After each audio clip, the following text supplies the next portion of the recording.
හයි ළමයි, කොහොමද ඔයාලට? ඔන්න මං අද තවත් වැදගත් අලුත් වීඩියෝ එකක් අරගෙන ආවා.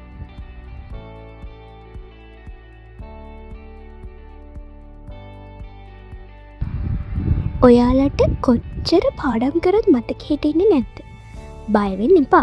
මං අද ඔයාලට කියලා දෙන්න යන්නේ මතක හිටින විදිහට පාඩම් කරන්න ඊසි ටිප්ස් ටිකක්. පළවෙනි එක තමයි ඇක්ටිව් රීකෝල්. ඒ කියන්නේ හිතන්නකෝ ඔයා මොකක් හරි පාඩමක් විනාඩි ගාණක් බැලුවා කියලා. ඊට පස්සේ ඔයා පොත වහලා ආපහු ඒ පාඩම මතක් කරන්න ඕනේ. ඒක නිකම්ම මේ කටපාඩම් කරලා මතක් කරනවා වගේ නෙමෙයි.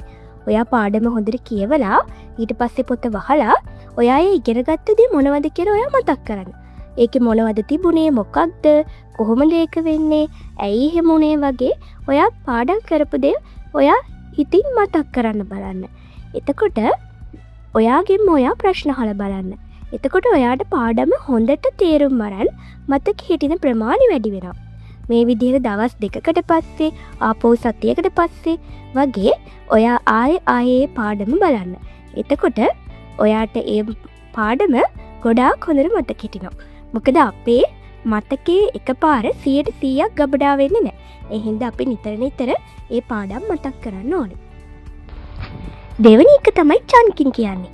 අපි මුළු ලොකු පාඩමක් එකපාර බලන්නේ නැතුව ඒ පාඩම පුංචි පාර්ට්ස් වලට කඩලා ඒ පුංචි කොටස් පාඩම් කරන එක තමයි චන්කින් කියන්නේ. ඒකෙන් අපේ මොළයට පහසුවක් දැනෙලා අපිට පාඩම් හොඳින් මතක තියාගන්න උදව් කරනවා. තුන්වෙනි එක තමයි මයින්ඩ් මැප්. අපි එක මාතෘකාවකට අදාළ සියලුම කරුණු එක පිටුවකට අරගන්න එක තමයි මේකෙදි කරන්නේ. හිතන්න ඔයා ඉතිහාසයේ රාජධානියක් ගැන පාඩම් කරනවා කියලා. ඒකෙදී රාජධානියේ රජවරු, සාහිත්‍ය, ආගමික කියන පැති ඒ මාතෘකාවට වටේටම ඉරි ගහලා මේ ඒ සියලුම කරුණු ඒ එක පිටුවකට අරගන්නයි තියෙන්නේ. එතකොට විභාගයක් ළඟදී වුණත් ඒ පාඩම මතක කරගන්න හරිම ලේසියි.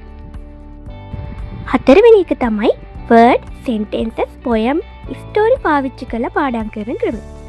ඔයාට අමාරු වචන සෙට් එකක් පාඩම් කරන්න තියෙනවා කියලා හිතන්නකෝ. ඒ වචනවල මුල් අකුරු අරන් ඔයාට පුළුවන් එක වචනයක් හරි වාක්‍යයක් හරි හදලා ඒ වචන ටික මතක තියාගන්න.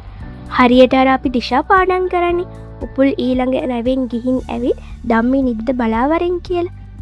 ඒ වගේම තමයි සමහර කරුණු අපිට කවි හදලත් මතක තියාගන්න පුළුවන්. ඉතිහාසය වගේ පාඩම් අපිට කතාවක් හදලා මතක තියාගන්න එකත් ලේසි. පස්වෙනි එක තමයි ටීචිං. මේක නම් ඔයාලට පාඩම් මතක තියාගන්න බෙස්ම ටිප් එකක්. මමත් මගේ එළවෙ කාලේ යූස් කරපු ක්‍රමයක් තමයි මේ. ඉතින් ඒකෙන් උපරිම ප්‍රයෝජන මට නම් ගන්න පුළුවන් වුණා. ඔයාලට කරන්න තියෙන්නේ ඔයා ඉගෙන ගත්ත දේ ඔයාගේ ළඟ තියෙන පුටුවකට හරි ඔයාගේ භාෂාවෙන් සරලව උගන්වන එක. ඒකෙන් ඔයාට ඒ පාඩම ගැන අවබෝධයත් වැඩි වෙලා ඒ කරුණු වැඩිපුර මතකයේ ගබඩා වෙනවා. ඒකෙදි අපි ඒ කරුණු ගැන හිතනවා, අපේ කන් දෙකට අපි කියන ඒ කරුණු ඇහෙනවා. ඒ වගේම අපේ අවධානය හොඳින් ඒ පාඩම වෙනුවෙන් නැඳිලා තියෙනවා. ඒ නිසා තමයි අපිට ඒකෙන් හොඳ මතක ශක්තියක් ලැබෙන්නේ. තමයි පික්චර්ස්. ඒ කියන්නේ අපිට සමහර දේවල් ලේසියෙන් මතක තියාගන්න පුළුවන් පින්තූරය ඇඳලා. හිතන්නකෝ ඔයාට අමාරු පාඩමක් තියෙනවා කියලා. ඔයාට තියෙන්නේ ලොකු ගහක් ලස්සනට ඇඳලා ඒ ගහේ තැනින් තැනට ඒ පාඩමට අදාළ කරුණු ඇතුළත් කරන එක. එහෙම නැත්නම් යම්කක් හරි කරුණක් මතක හිටින්න ඒ කරුණට අදාළ හැඩයක් හරි ඇඳලා තියාගන්න. ඒ විදිහට පින්තූර මගින් තවඩ පාඩම් කරන්න පුළුවන්. මේ හැමදේම කරන ඔයාට තව පුංචි දෙයක් කරන්න තියෙනවා.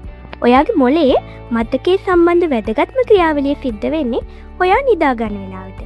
ඒ හින්දා ඔයා මේ කොයි විදිහට පාඩම් කරත් අනිවාර්යෙන් රැයට හොඳ නිින්දක් ලබා ගන්නත් අමතක කරන්න එපා. ඉතින් මේ වගේ තවත් ඔයාලට වැදගත් වීඩියෝ බලන්න ඕනේ නම් මාව subscribe කරලා like කරලා තියාගන්න. ඔයාලත් මේ tips use කරලා බලලා ඒ ගැන comment එකකුත් මතක ඇතුව දාන්න.